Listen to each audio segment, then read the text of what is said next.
Sometimes your cats need a bath, and if they're anything like mine, they definitely do not want to be bathed. This is my kitten Oreo, and the last time I tried bathing her, it did not end well for me.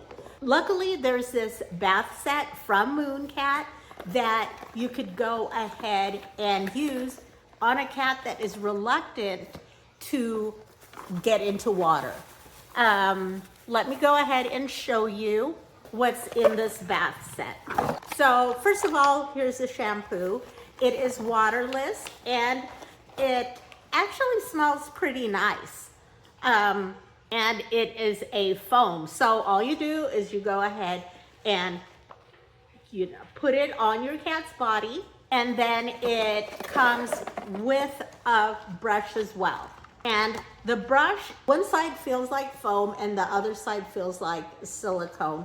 And it's shaped in this cool way so that you could easily grip it, especially if you have small hands like I do. So this is me putting this on my kitten Oreo, who, as you can tell, she's very,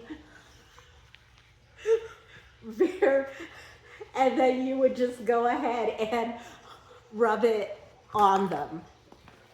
And it smells nice. It doesn't need to be rinsed. It's waterless. And after you put it on their body or the area that needs to be cleaned, you massage it and then towel them dry. And the good thing is it doesn't need water and it's tear-free.